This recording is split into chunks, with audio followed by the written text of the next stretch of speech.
and welcome to another Tuesday Talk with Ruby Reese. Shortly, I will be joined by Esther from Barkz Cork to talk about a really exciting and fun topic, the importance of play.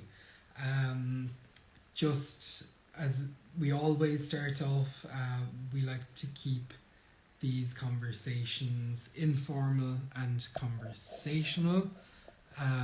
So we will be making generalizations that may not necessarily fit you, your dog, or your situation. So if you do have any concerns, please do speak with a certified professional. To join, should just send through a request. Welcome to everyone that's joining live.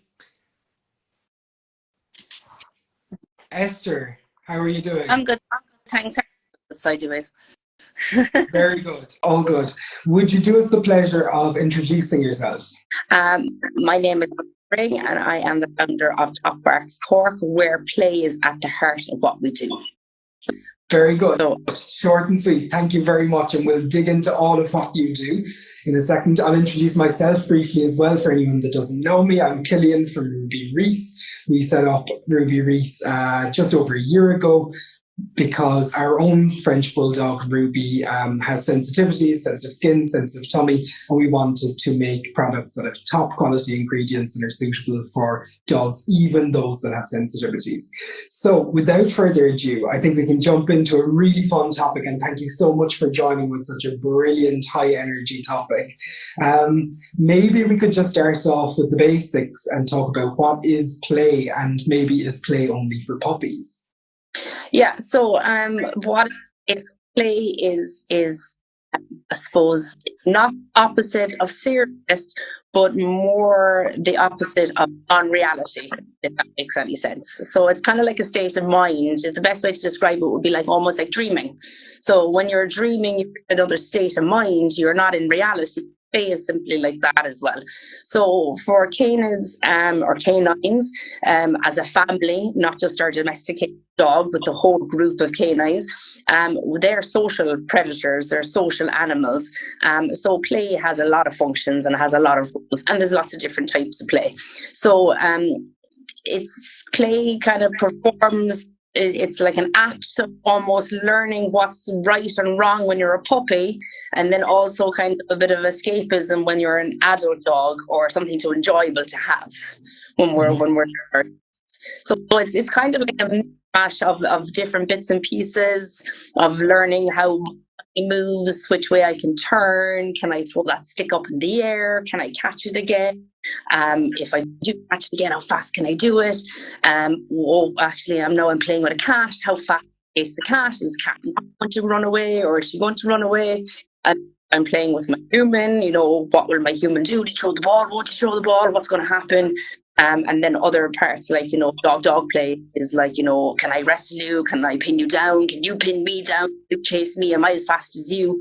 And they're all like displaying different behaviors, different predators, different aggressive behaviors, sexual behavior, but all within limitations. Yeah. Okay. No, that's brilliant, and I suppose that's already summarized a really broad topic. So you mentioned that there's a couple of different types of play. So how would you categorize it? I suppose dogs playing with other dogs is within their own species. We have three to four play systems. So they're called different systems. They're called. So basically we have object play, so playing with a ball, playing with a toy, playing with a stick. Then we have solo play, playing by myself, but that might be just playing by myself by using locomotive skills, by like how fast I turn. I don't know, you've all seen your dogs up in the air, catching the air wave or things, then rolling over and then doing a zoomy, running around the place, not actually playing with anything in particular. They're playing by themselves. But then you might have solitary object play. So that means that they're playing by themselves, but with an object. Mm-hmm. Object is protected prey. So it could be a ball, it could be a stick, it could be, any other item that they pick up, your sock, your shoe, whatever they're not meant to be having, and having a great time with it. Then we have predatory play, which is very much chasing a ball, tug of war, roughhousing games, stuff like that. Stuff that mimics predatory behavior and helps your dog to do predatory play. And then we have social play, which is social play, which can be dog-dog social play. No, I always keep saying these things like dog-dog. It's a bit strange terminology, but that is dog-to-dog play. And then you have interspecies play, which is either playing with ourselves, us humans, because we're a different species, or playing with a cat, or playing with a rabbit. I have seen dogs playing with cows, playing with horses. We've seen all different types of different interspecies friendships between dogs. So they're like the different types of play that we see with our dogs. Brilliant. Yeah, really interesting. And so, like, would you say that all the different types of play are different, are important during different stages of a dog's life? And is one type of play maybe the most necessary, let's say? I think each individual type of play is different. So there's been many studies done between domesticated dogs, beagle. Don't ask me to quote study dates now and stuff like that. I know that. I always just read them and say, "Oh, that was interesting. I got that." It was a study that I had read that basically it was a beagle, it was the dog, coyote was the wild dog, and then we had the wolf. And basically, with solitary play, solo play, the dog plays most out of the three of them on its own. Whereas the coyote plays less than the dog solo, solitary. Wolf also played less. So there's kind of different aspects of what our domestic dog can do, because don't forget, we have taken a domestic dog and asked them to live with our family of people. So they mightn't play with us, or with the person might be older, that different factors are involved in the environment. So they might elderly person, the elderly person isn't going to be playing with them as much, so that dog then might solitary play more than its neighbour down the road, which is living with loads of children and gets to play is human to dog all the time. Or you could have the other dog down the road and has 3 or 4 dog mates, playmate, and they all live in the same house, and then they interact a lot more social play. So it's different. I would suggest, and a study that I have done on it, is that all dogs display each type of play throughout their lives, because they have to. So I suppose solitary play or solo playing is very much about who am I and what are my limitations and what do I like to do. Do I like to chase my own tail? Can I catch my own tail? Can I, as I said, run through the air with my paws? Does it feel good to do a zoomie? Does it not feel good to do a zoomie? And they're practicing, because then when they get to actually play with something else, well, I'm actually really good at running really fast. I bet I can run faster than him. Maybe he could chase me. Maybe I like to be chased, something like that. Yeah. And I suppose, so with the different types of interactive play you mentioned, so let's say dog play. Why is dog play important? We hear lots about socialization, dogs socializing with other dogs. Yeah. What is it that they learn from each other, or what's important about it? Differentiate, because there's a little bit of terminology clash with the word socialization as what think about socialization, and then what in the dog world socialization actually means. So during a puppy's developmental stage, anywhere between 12 to 14 to 16 weeks, everyone's different. There's different theories. Different breeds take longer to come out of it. There is what is called critical socialization period, where puppies are like sponges and they like the environment and take in the environment a little bit easier. They do go through a fair period between 8 and 9 weeks. But they're really kind of susceptible to pliable. I call them almost like a puppy or Play-Doh. We can shape them to what we want them to do for the rest of their lives. And then we have the human terminology, which is like, I need to socialize my dog. So like socialization in dog canine terminology is only a window between that time that I just spoke of and what we're for is almost social interactions. Let's call them social interactions rather than socialization, because it's a different aspect. So what you have basically, you have 4 categories of dog, or the what we call the social dog. So we have social dogs, which are probably all puppies. all puppies are social because they need to be social in order to learn what the rules and the boundaries and canine communication looks like. I can't learn how to be a dog if I don't want to be around other dogs. So most puppies love to interact with their own species. Actually, most puppies love to interact with anything if done properly. So they love to play with their own species and play, browse and learn limitations of social play. As your dog becomes a little bit older, 6 months, juvenile, adolescent, you have what's called dog tolerant, dog selective. So dog tolerant is your typical, I'll generalize, not always generalization, golden retriever, happy-go-lucky, don't care who I play with, somebody's playing with me. I am the goofy birthday boy and running around the place and everyone's happy to be my pal and I don't care. Big, small, black, white, I don't care. As long as somebody's playing with me, I'm happy. This is what we call a dog tolerant, a social dog.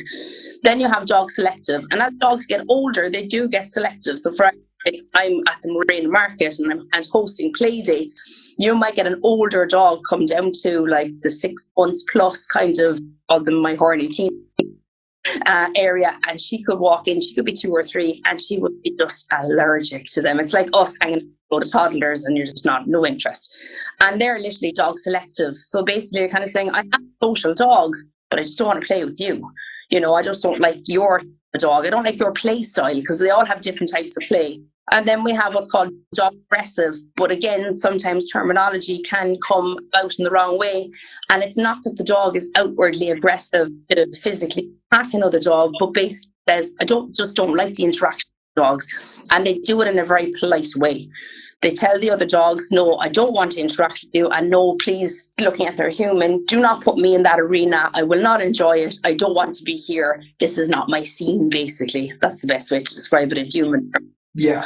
So that's kind of where you'd be at with the different types of social. So like when I talking to my customers or clients or every meeting, we talk about the social dog rather than socialization. Mm-hmm. And is your dog social? Does he like the company of other dogs? And you could have guessed when people start to think about it, they kind of say, what he really doesn't like big black dogs, or he like brachycephalic dogs, the guys with washed up faces. He finds it very hard to read dogs that don't have any tails, you know, different scenarios. And this can all be down to, it's not everybody, down to their socialization period and what the puppy was exposed to when they were really small. They might have never seen a big dog. They might have never seen a whip and never seen a greyhound, because every breed is different.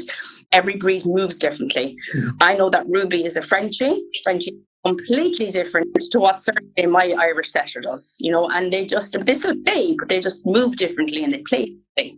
So be a fact that like a dog could just be particular, they just don't like a type of dog. And it's funny to watch a group of dogs interact with each other when they're playing, and another dog that may be unusual, an unusual breed. I have a lovely Australian Shepherd bus, but he's got no tail. So he's very hard to read the rest of the other dogs. And there's always kind of a little bit like, oh, who's he? What's he going on about? And trying to understand. So dogs are very pliable. They're very susceptible to change of body language and stuff like that. So it can be a case of not just that they don't like all dogs, they just like some dogs. That makes sense.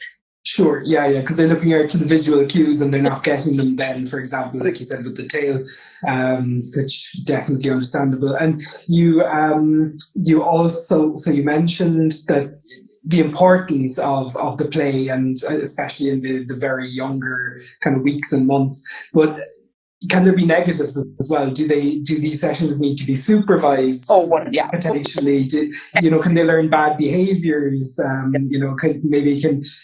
Are there things to watch out for here?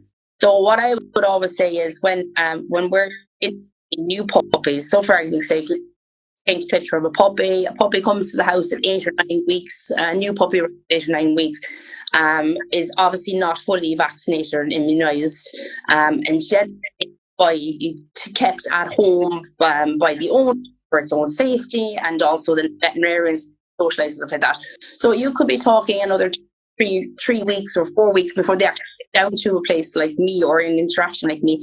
So 4 weeks in the space of a puppy's life span, if he was 8 weeks old and now 10 or 12 weeks old, is quite a long time.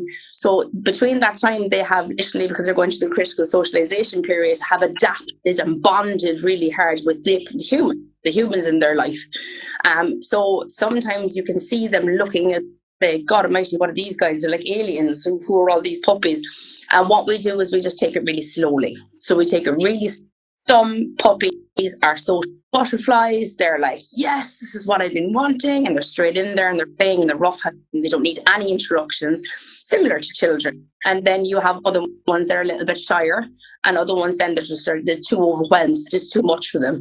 I'm at it nearly 20 years now, so I am a very good communicator. I'm very good at reading body language and understanding dogs in contents. And what we do at Top Barkz, that we really try to make sure that the puppy is interest is best at. If I feel the puppy is not coping in the situation, we will step back rather than doing further damage and damaging that dog or forcing that puppy to participate in something that doesn't want to do. A play has to be voluntary. It's self-rewarding, but it has to be voluntary. And if the puppy doesn't want to play, it can't be forced to play. There's secret rules amongst canine play that happens. And we can talk about that a little bit in a minute as well, because it's quite cute. You know, there's a lot of appeasement, a lot of kind of like, come play with me. No, actually want to play at the moment. And have this kind of communication. But these rules must be abided by. And if they're not abided by, then as you said, what happens? But all hell breaks loose. So when you have supervised play sessions, such as what we provide, versus an unsupervised dog park, things are very different. Things like unsupervised dog parks give me anxiety at night, you know, because I'm thinking, God, okay, they're to supervise. If you have one or two dogs that have poor communication or find the place stressful, it's not their fault, but they feel under stress, and it's not play for them, it's panic. And things change very quickly. What was a game of chase could now be a game of predatory chase. What was once a dog that was getting chased by one dog could now be getting chased by 20 dogs, and things can change very quickly. So it can change. So with the likes of supervised puppy play dates, me and my team members, Rhea and Mirren, we play basically the role, especially the puppies, as an adult dog. Yes. We say, you're not giving. So in puppy play, you have what's called the 50-50. I'll pin you down 50% of the time, you pin me 50% of the time. I'll chase you 50% of the time, you chase me 50% of the time. It's kind of even. It's meant to be even. But if you see one that's kind of overstepping the mark a little bit, then we step in. We do what's called a consent to play. So basically, you separate the two away from each other, get them else, give them a rub down, give them a little bit of break, and then we go. And if they go back to each other, it's all consensual and actually away from each other, then they were both needing a break. Yeah. Okay. And so I suppose that's going to answer the next question then, was going to be like, how long should play sessions continue, especially when you're talking about dog-to-dog play? So, I guess it depends. No, well, yeah, so what I would always say as well, I've had some clients before talk to me about this, about dogs at home, and play interrupted. Play was left continue, and play then was becoming get into arguments.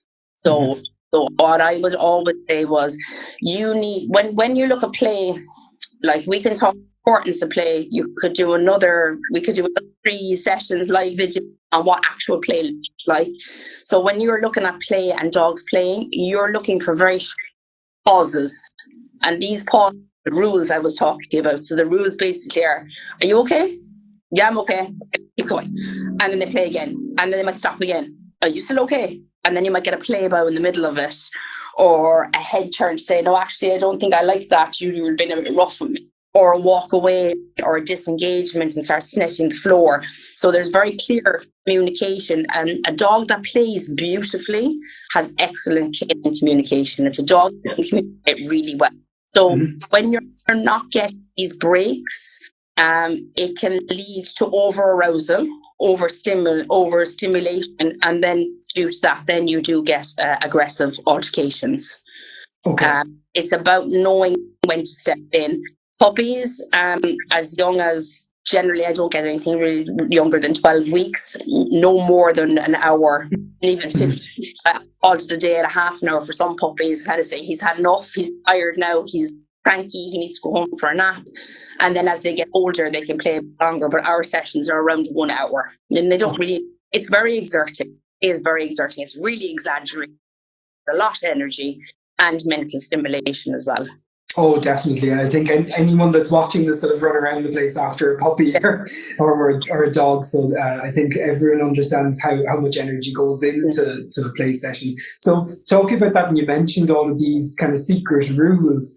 When you're talking about human and dog play, how, what rules should we be looking out for? Maybe answering, communicating back, are there some tips there that we should be looking out for ourselves? So it's quite cute. I have a young Irish setter. She should be 1 in August, so she's 10 months. Quite funny that she'll play about to me all the time. And if I almost go like this to her, she's right on. She's like, oh my God, she's going to play with me. And I'm doing her communication. That's not obviously how I walk around the place going, oh, that's what she's doing to me. But like, she bows at me, and then she invites me to play. She comes, she gets a toy, brings it over. So we see a lot of their communication to us. Dogs will get a toy, they'll start to nudge you, they'll try to play, they come in close and then move away and then come in close to entice you for a chase. But the only thing I would say is when we're playing interspecies dog to human play, the ones that we need to mind the most are the children. We need to make sure that children are safe in those situations, because generally 9 times out of 10, children of height are a lot lower to the ground than what adults are, and faces are always the ones that get kind of launched at. Unintentionally or intentionally make a difference. We just have to be always mindful of it. When we're playing with dogs, I kind of like to put in just a few measures. We can we try not to put too many limitations in play, because play is meant to be fun. It's not meant to work, so just starting off, sit and then throwing the ball and then bring the ball back, changing things up. Tug of war is always a good one. And I always get asked the question, if I play tug of war, am I going to make him aggressive? No, because your dog is just having time to fight. The way how we can control tug of war is to add a drop it cue, to teach your dog to drop when you want to stop the game, and always as well ending the game with something different. So I always go to call a client and they say, oh, he's wound up, he's bouncing off the walls, and then I'd find out that the kids will play with him, but then the doorbell will go, and then the kids would all run out the front and go off and play, but nobody's told the poor dog the game is over. So the dog is still sitting there going, well, where does everybody go? Why has nobody played? And he's still in this high energy state of mind, and nobody's given him any kind of said, well, actually, we're finished playing now. You need to calm. So what I always say to people is use a drop a cue and then get the nose working by offering some treats into the grass, or a licky chew, or a licky mat, or a Kong, or some tasty Ruby Reese treats that go grassing you, because the scent of them is so profound that the dog then changes from one side of the brain to the other to help them relax and just know that the game is over. So, and also as well, I suppose it's just about us learning as well as a puppy grows up, bite inhibition, because, puppies find it hard, when we're playing with tuggy war teddies or toys, that where the toy starts and your hand, or where the toy ends and your hand starts, that they understand bite inhibition, and look at it be 1 or 2 contacts by default, but they have to learn that that your arms are not toys and hands are not for playing with. When I see people playing with their dog, playing with hands, it's kind of quite dangerous, because all hands mean to play to that dog and make a difference in an adult hand or a child's hand. Yes. So we have to how rough we play with them, and rough handling and stuff is okay, but making sure that we always tell the dog the game has now stopped. And I always do all done with Cersei, and then we always do a scenting game, a bit of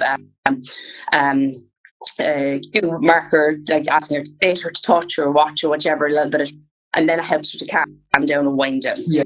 Yes, and you mentioned, I suppose, that that objects can be really helpful. So what are the common ones maybe that people could look at? So there, you mentioned things like ropes, like pull toys, balls. A lot. So I like to pick toys the most. So one is a ball, so we can throw the ball wide and the dog goes back, and then we're running back with a tuggy toy. So the chase is on. This is very much predatory type play. It's predatory behavior. They're chasing the prey, and then when they're running back towards us and they have the tuggy, they're getting actually drive on. They're getting that.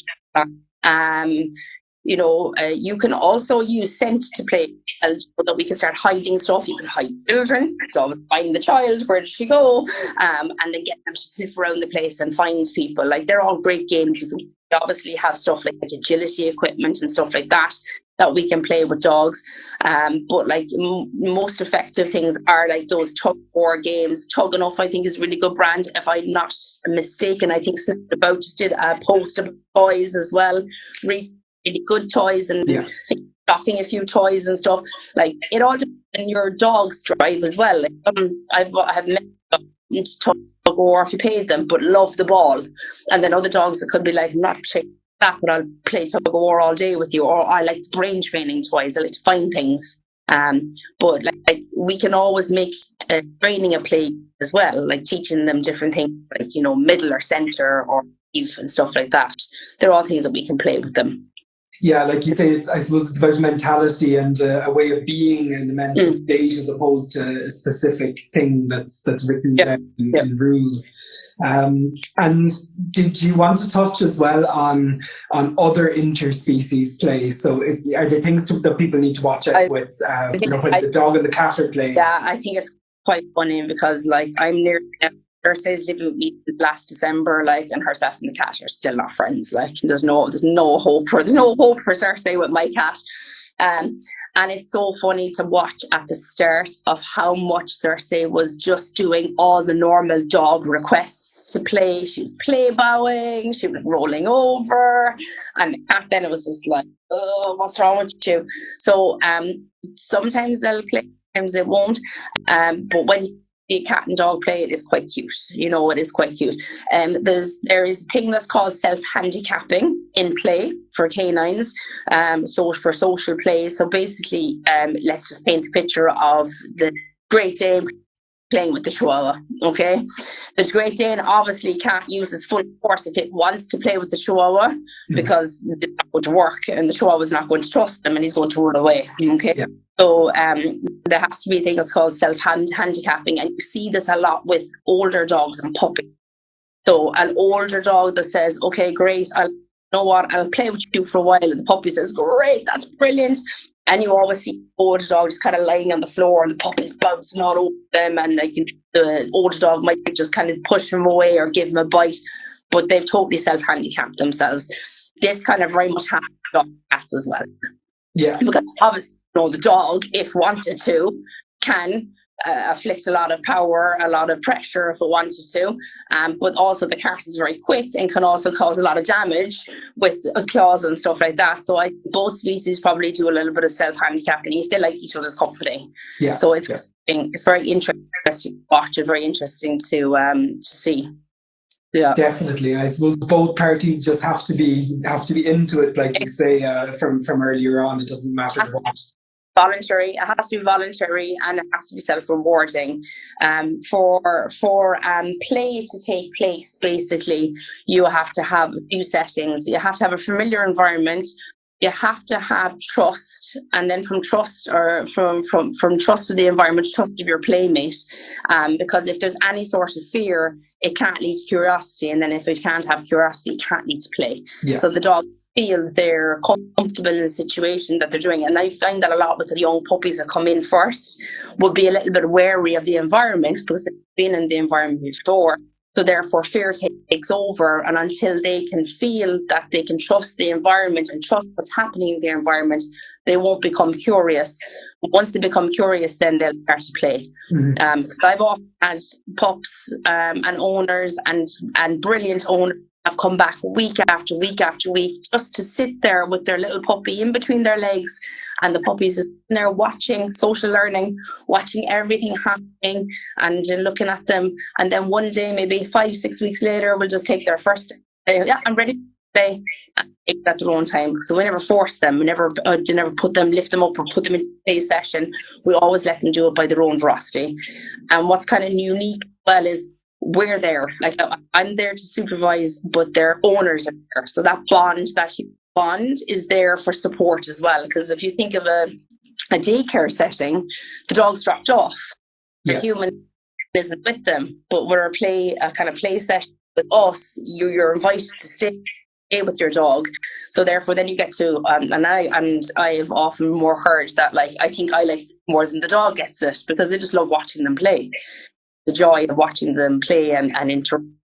Definitely. And I totally agree with you. I see, we're down the Marina Market regularly as well, and see lots of people that attend your classes, and they come out beaming from it as well. So it's brilliant. And I suppose, talking about the Marina Market, there's an event coming up that could be a good place to test out some playing with your dogs. Do you want to say a few words about what people can expect at Dogfest? So this coming Sunday, I'm hosting in conjunction with in a market, Dogfest 23. So we're having a fun-filled day where we're going to have a lot of fun, a lot of activities. So basically we have loads of vendors like yourselves that are coming down to join us on the day. So lots of dog vendors during the day.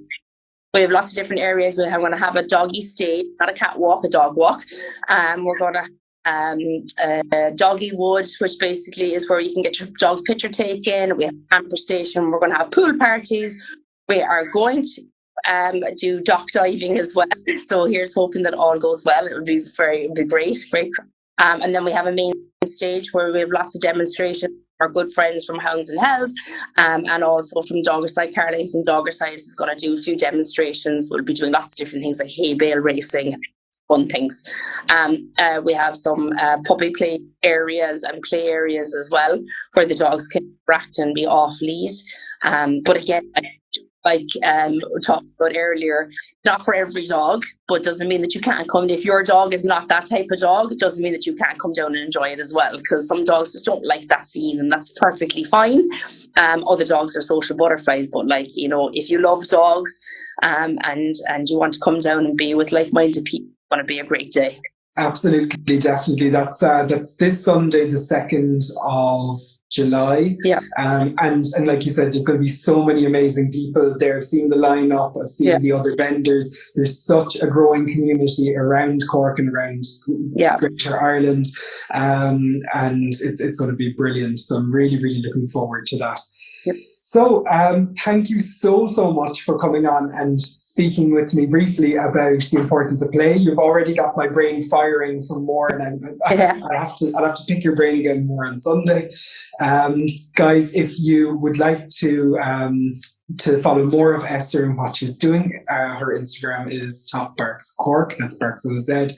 I'll have you tagged in here anyway. And if you're not following Ruby Reese already, we're Ruby Reese Official. Esther, thanks so much for coming on and sharing with us all about play. And have a great evening. We will. Thanks very much. Thank you. Bye.